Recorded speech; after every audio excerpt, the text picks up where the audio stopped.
Like we saw in this video, and it's just a little bit of the countless hours. Rabbi spoke almost weekly for a few hours, and a very large portion of the Rebbe's teachings and talks were dedicated to Mashiach, to the topic of Mashiach and the ultimate redemption. Sometimes we hear words and we translate them the way we grew up understanding them, or we pick up misinformation or little information, and we don't really know what the terms mean. Mashiach has two aspects. Mashiach has an aspect, a physical aspect. The Jewish people return to Israel, they rebuild the temple. There's also abundance of peace and abundance of blessing and abundance of parnasa, of livelihood. And there's the deeper dimension of Mashiach, which is our souls, our internal experience changes. We start understanding and seeing godliness in a way that we never saw before. The Rebbe told us that the time of Mashiach is here. The Rebbe said that we entered the era of Mashiach long ago. The Rebbe said even more, it's here, we have to open up our eyes and see it.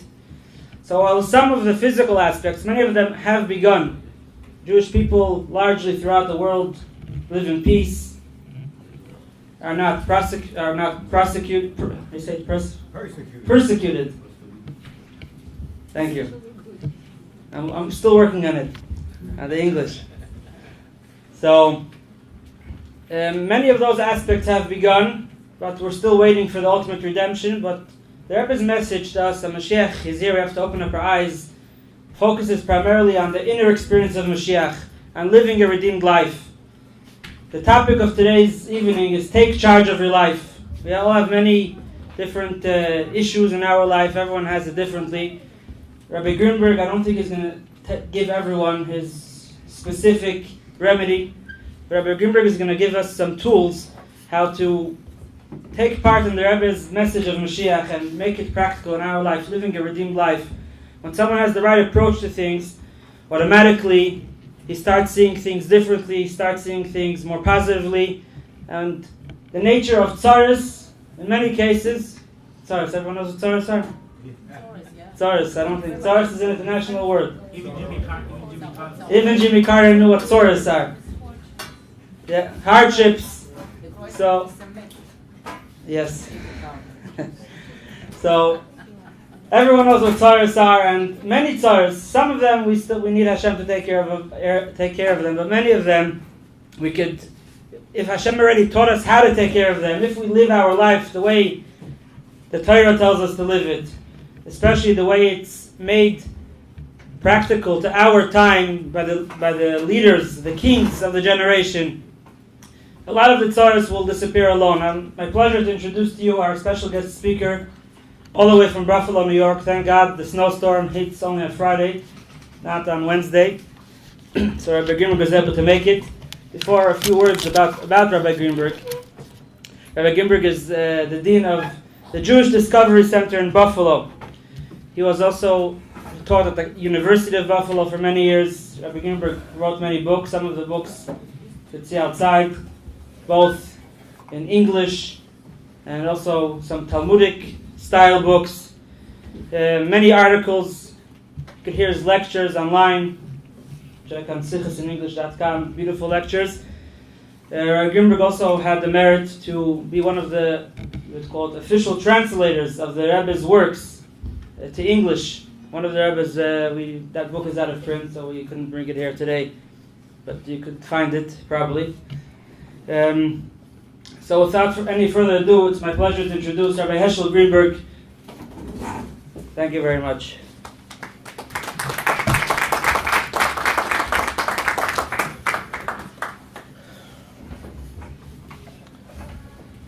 Thank you for the introduction, for the opportunity. I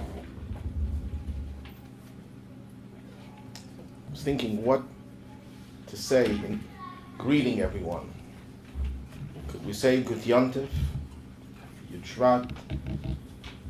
It's the day of Histalkos, the day the previous Rebbe, as you heard before, left this world. But it's also the night of the 11th day of Shevat, when the Rebbe, a year later, formally accepted the leadership of Chabad, and by extension, leadership of the entire Jewish world. So it is a yontif. For me, it's a little bit, there's a personal side to it. When the Rebbe would speak after Yud Shvat, the night after Yud Shvat, we would have a hookup in those days, and we would hear it over the loudspeaker. And my wife was expecting our daughter, and she was in labor. So I was busy translating the Rebbe's sicha, the Rebbe's talk. So we made up that she should call, but we only had one line in the Chabad house, that she should call the operator and say there's an emergency call. And that's exactly what happened. It was the night of Yud Aleph, and she calls up, and the operator interrupts the Fabrengen, and she said, "We have an emergency call from Mrs. Greenberg, will you accept it?" And I said, "No." Because I knew what it was, and of course, that I had to rush to the hospital, but it was a little interesting. So that was a holiday on a personal level on the 11th of Shvat, so it's a happy day. Thank you. Tonight is actually, part of it is Yud Shvat, 10th of Shvat, part of it is the 11th of Shvat. And I'm going to try to address that, and then at the end try to focus on what I was told that I would have to speak about. So I'll try to tie it in as we get to the end of the talk. A guy comes into a bank with a mask on, with a gun, points it at the teller, and says, $10,000 or else you'll be geography. And the teller looks at him and says, "You mean history?" He says, "Don't change the subject."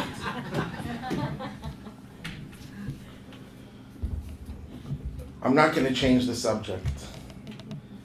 There's one subject around which everything else revolves. And that subject, of course, is Mashiach, redemption. But if I have to talk about another subject that will tie into that, I'm going to talk about bridges. New York is a city of bridges. It's one I own, by the way. It links Brooklyn and Manhattan. I'm trying to get rid of it if anyone was interested. The Brooklyn Bridge. This is a city of bridges, but we're living in an era of bridges. In a sense, all of exile, from the time the temple was destroyed, the Beis Hamikdash, the Holy Temple, until the ultimate redemption, until we see the rebuilding of the third Beis Hamikdash, it's one long bridge. Within exile itself, there's another bridge. And that's the bridge after the Rebbe, as you saw before, made it very clear that we're living in Messianic times. The time of your redemption has arrived, the Rebbe said. And that all the energies of redemption are already here in front of us. And then we have this period of concealment. There's an interim period, which is a bridge. And tonight is actually the bridge between Yud Shvat and Yud Aleph Shvat. Yud Shvat, the 6th generation, and Yud Aleph, the 7th generation. So I want to focus a little bit about a bridge. You don't have to be a civil engineer to appreciate what is a bridge. A bridge is an insecure place. Let's talk a little bit about the age we're in right now, the period we're in right now. On one hand, and I'm going to focus on the positive first, we're living in momentous times. We're living in unprecedented times in terms of how positive this world is. I know if you read the newspapers, You're only going to get the negatives. But that's a misrepresentation of reality. The reality is that we're living in a world that the world has never experienced such goodness. Let's talk about the Jewish people. Some of my best friends are Jews.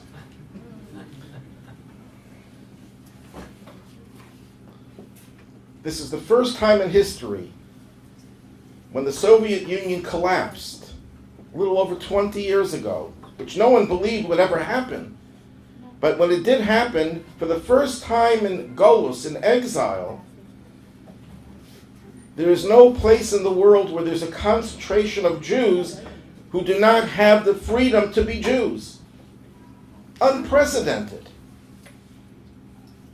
And of course, if you think about all the different luxuries that the world has at its disposal, the poorest person in America today has more wealth than the richest kings living 100 or 200 years ago, who didn't even have plumbing, didn't have electricity,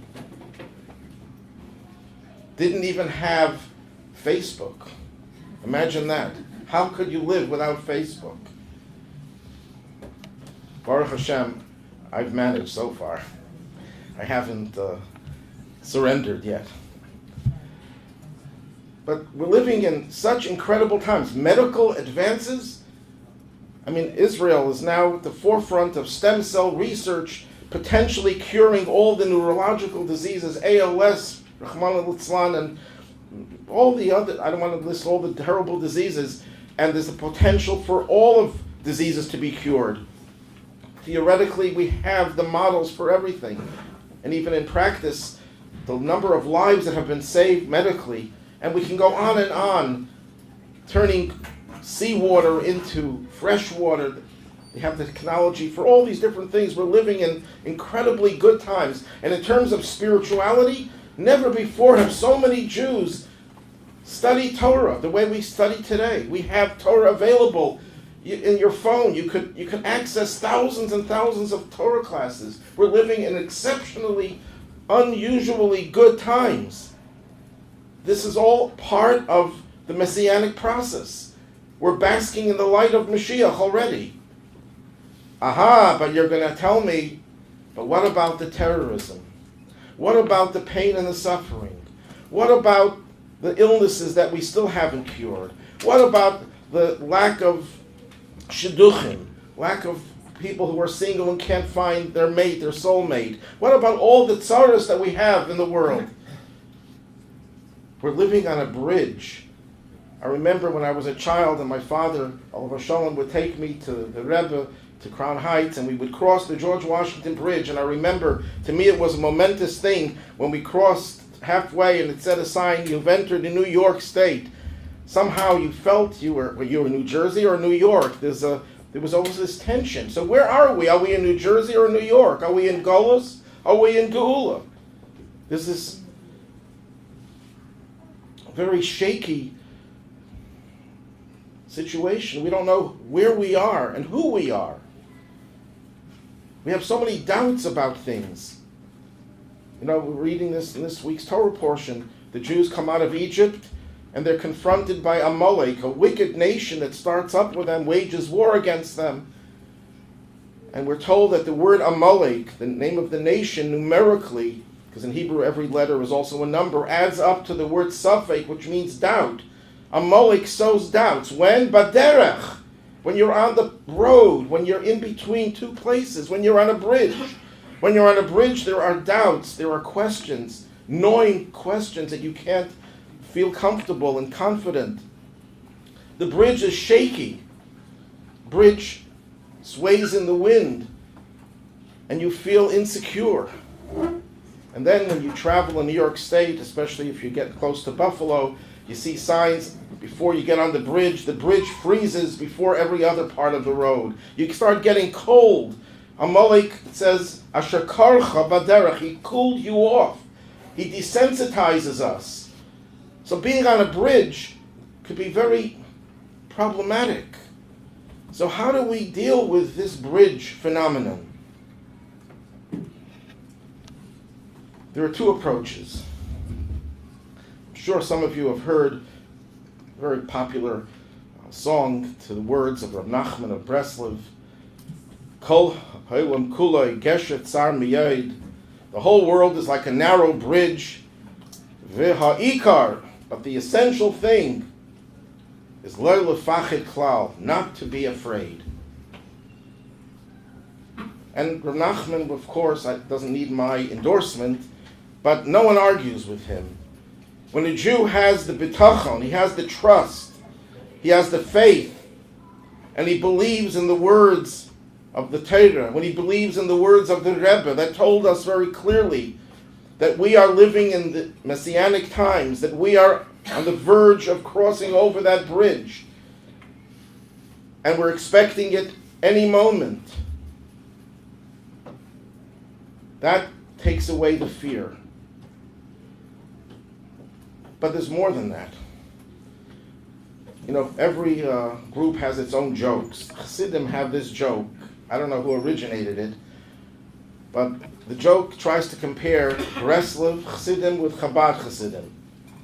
So I hope the Chabad Chassidim here won't be insulted. The Breslover have a tradition that if you're a follower of his, even if you end up in Gehenim, Gehenim is the Hebrew version of hell, even if you end up there, Reb Nachman, the great tzaddik, the holy man, will come and pull you out by your payas. Breslov Chassidim have long payas, and it's very handy in pulling you out of a place that you don't want to be. That's what the Breslovers say. However, the Chabad Chassidim say that when a Chabad Chassid ends up in that nether place, that very hot place, the Rebbe comes to us and he says, here's $1, Hatzlacha, success in your new mission.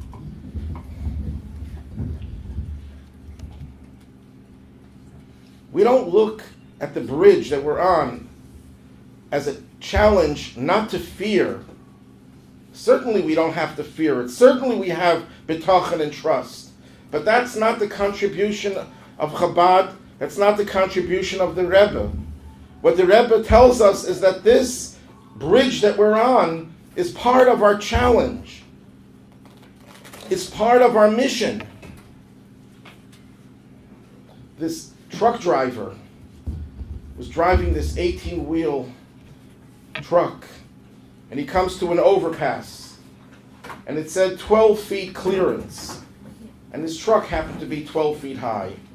So he thought he's going to make it, so he rushes into the underpass, and he gets stuck there. Within a few minutes, a state trooper comes speeding from the other direction. He goes over to this truck driver, and he says, you got stuck. He says, no, officer. I was delivering a bridge, and I got out of gas. Our Rebbe told us, you're on a bridge, you have a mission. Deliver the bridge into Geula. Take it with you. It's not there to be an obstacle to overcome. It's there as an obstacle to transport with you into Geula, into redemption. Take it with you. There's something very special about a bridge, the period we're in, that connects two different periods. Without going into the philosophical depth of it, whenever you have two opposites, and two opposites seem to be connected, it represents a higher dimension of godly energy. Midnight, for example, when the plague of the firstborn occurred, was a moment that combined, that joined together night and day, and it has this very transcendent spiritual energy. The energy that we have today in this period is incredible energy. We are living in unprecedentedly high spiritual times. Yes, there are negatives in this world, but the Rebbe told us how to look.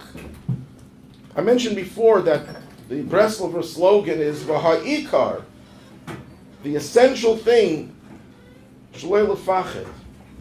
You know, the Rebbe, everyone has words that they always use over and over and over again. there were a few words that we often heard from the Rebbe, sometimes a dozen times in one talk. One of those words was Ikar. V'ayid v'hu ha'ikar. And furthermore, and this is the essential thing, Hamaisa hu ha'ikar, the deed is the essential thing. He always repeated that word Ikar. And I don't know who figured this out, but someone figured out if the Rebbe used that word over and over again, that word had very, very special relevance. And they figured out that the word Ikar numerically, those who like to dabble in gematria will appreciate this, is the numerical value of mamash. Another word that the Rebbe used, which happens to be the Rebbe's initials, mamash, really, truthfully, actually, substantially, and many other words that could be used to describe what the word mamash means. But what is the Rebbe trying to teach us? By the way, the word mamash and ikar has the numerical value of Lubavitch as well.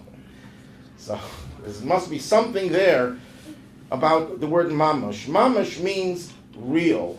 It's real. And this, I think, is the key. One of the questions that I was supposed to be talking about is, what do you do when your spouse is constantly on their cell phone or you don't communicate? We're living in an age, and this is the challenge of the age, of virtual reality. Nothing is real anymore. You communicate with a machine. You communicate with texting. You communicate with every way of avoiding to have to speak to another human being face to face. Ponim el ponim, face to face. We try to avoid reality because reality can sometimes be painful. So we look for ways of not having to confront the other person. That is the challenge of our age. The challenge of our age is, do we believe in virtual reality or do we believe in reality? And I want to share a story with you. A story I heard about 10, 12, maybe 15 years ago. When you get older, all the years seem to come together, so it could be 10 years, it could be 15 years. But I was visiting Melbourne, Australia, and I heard the story from the woman with whom the story occurred. Her rabbi, shliach, was standing there, Rabbi Groner, to confirm every detail of the story. And this is the story that she told. She had some rare form of leukemia, and the doctors had given up a long time ago, and the point where the story happens, the doctors gave her a few days. Not a few weeks, not a few months, but a few days to live. And she was in terrible pain, and they were treating the pain with narcotics. She had a mother who would come visit her. She also had a brother who did not visit her. I understood, I didn't ask, I didn't want to pry, but I understood that the reason her brother didn't visit her was not because he didn't have concern for her, but he couldn't bear to see his sister going through such suffering. One day, she's laying in bed. She was drugged, and she falls asleep. And in her state of sleep, during the day,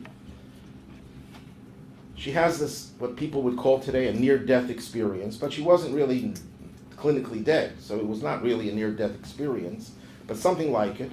She's in a tunnel, and she sees her long-departed grandmother on the other end of the tunnel, motioning with her hand, beckoning her to come with her.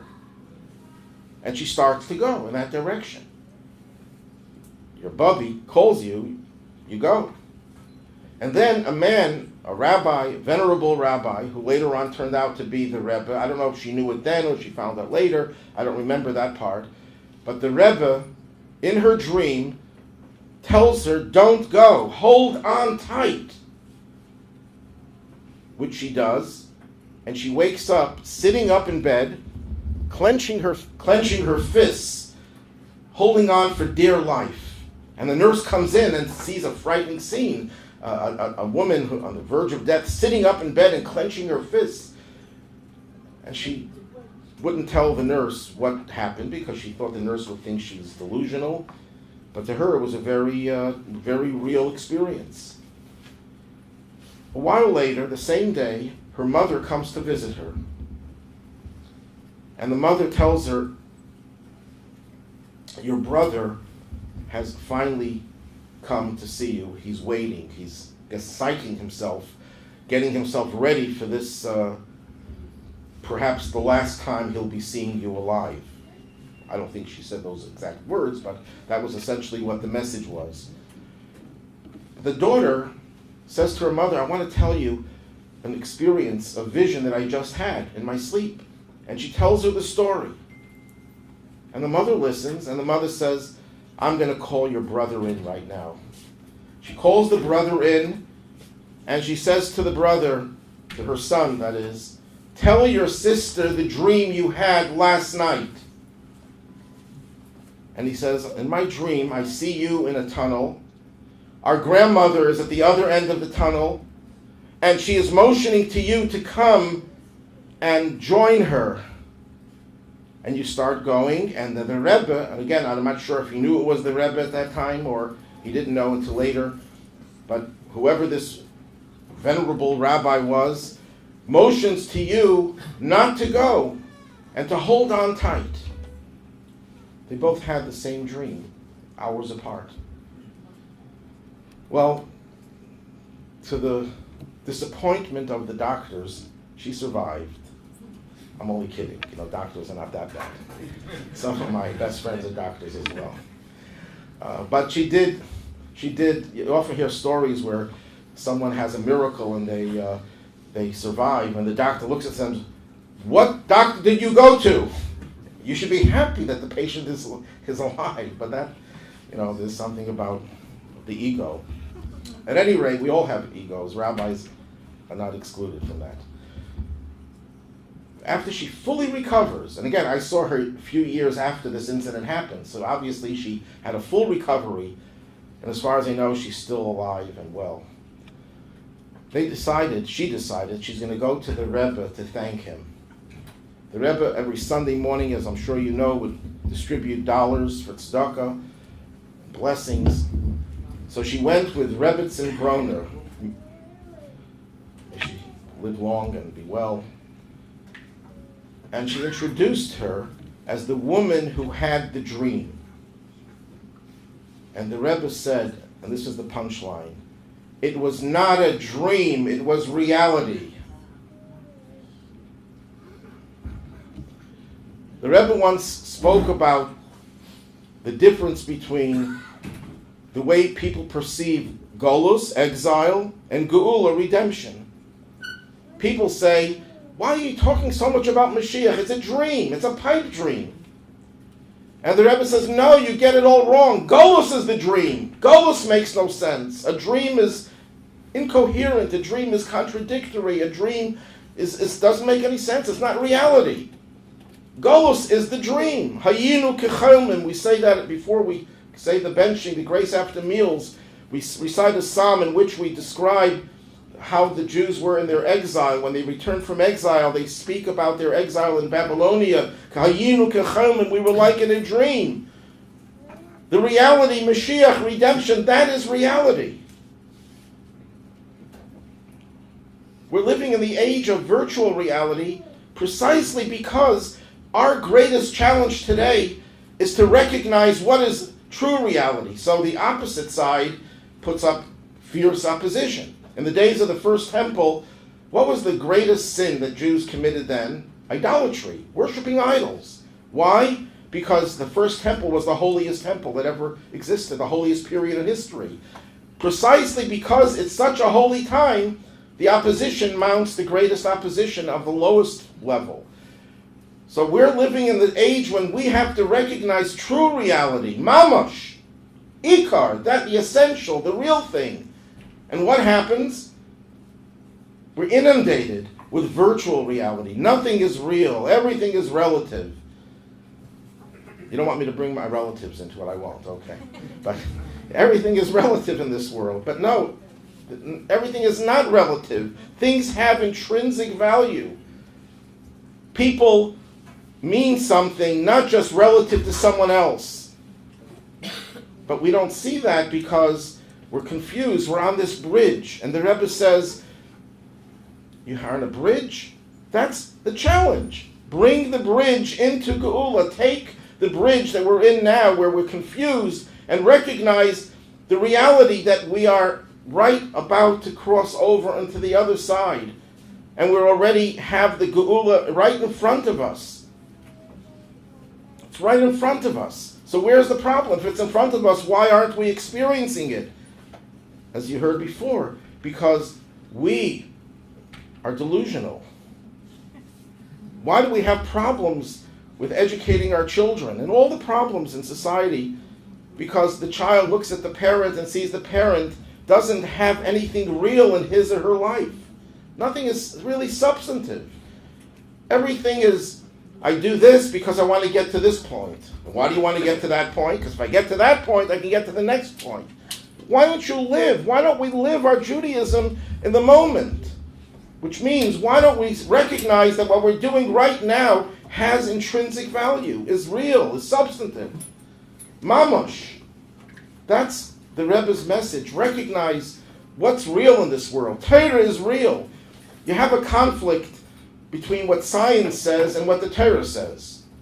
So what's the way most very, very religious Jews, unfortunately, how they approach it? They say, you know what? There must be a different way of understanding what the Torah says. And maybe there is. Sometimes we misinterpret things. But the Rebbe says, no, reality is what Torah says. Let the scientists break their heads to figure out how science conforms to Torah.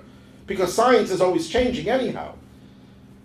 But the first approach has to be, Torah is real. Torah is mamash. Mitzvahs, they're real. You do a mitzvah, it's not a zecher. In the secular, I don't want to call Jews secular. There are no secular Jews, the Rebbe told us. But those who have a secular approach to their Judaism, what is Judaism? Judaism is a tradition. What is a tradition?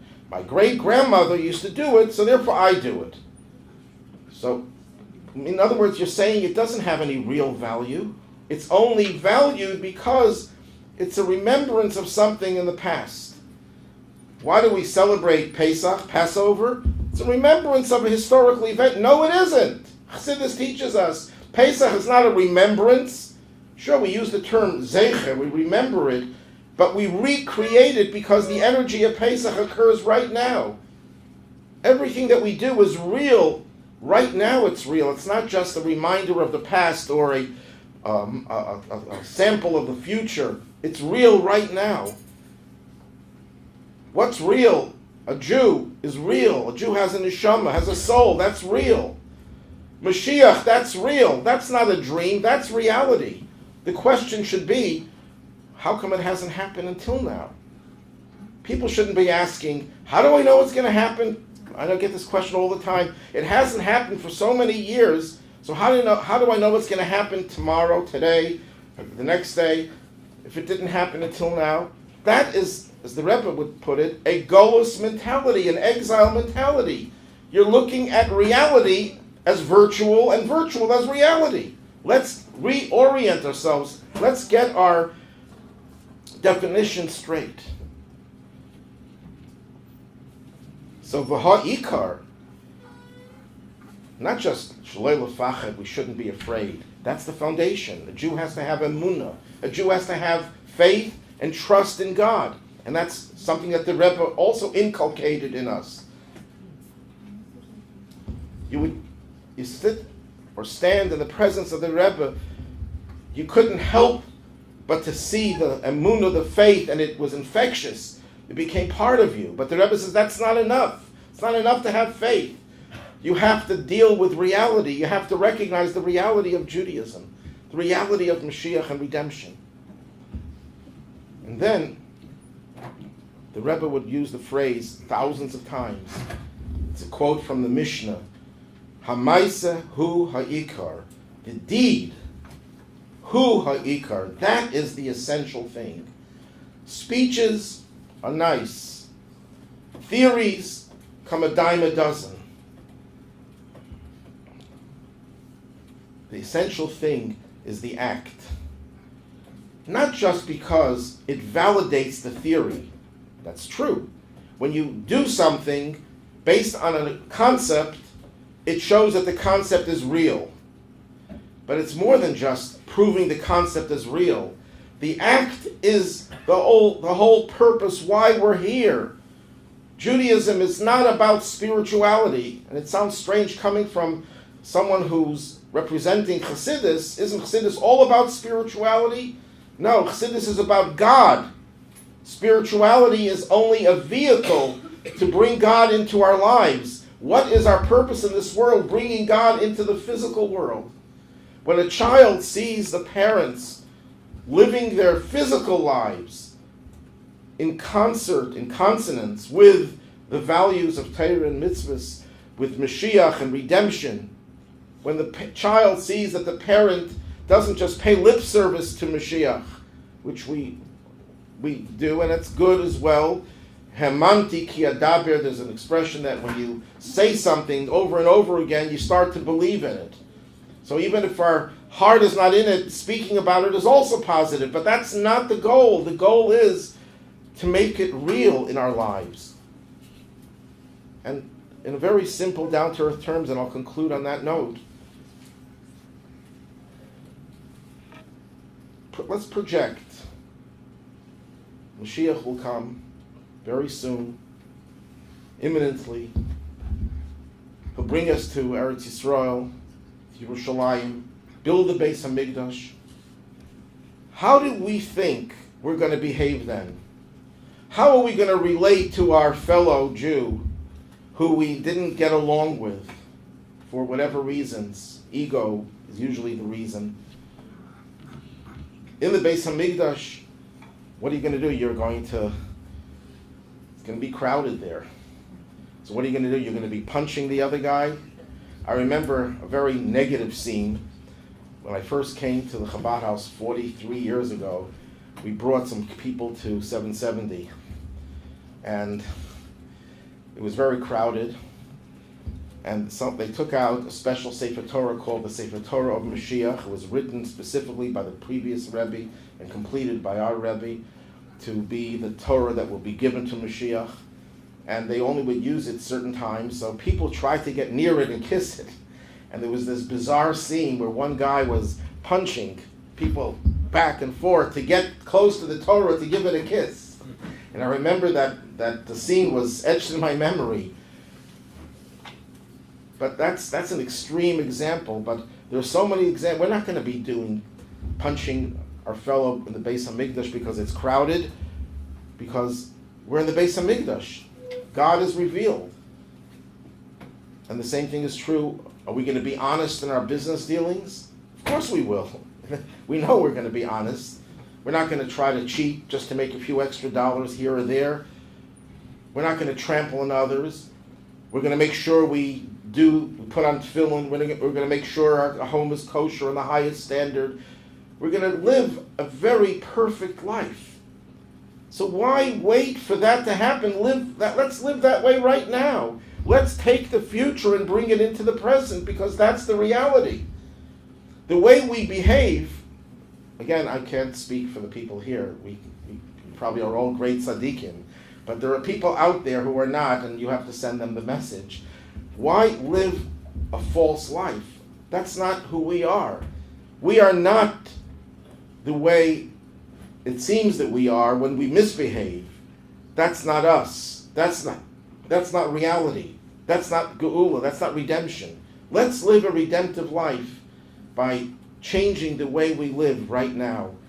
And then we'll open our eyes and we'll see, yes, Mashiach is here. The geula redemption is right in front of us. And then we will be able to celebrate Yud Shvat, Yud Aleph Shvat, with all the Rebbeim, and our Rebbe in particular. And we will all be reunited as one people, and then we will see the Tchias HaMesim, the resurrection of the dead, We'll be reunited with our loved ones as well. But meanwhile, let's bring life into our own lives, true life, mamash and ikar. Thank you very much.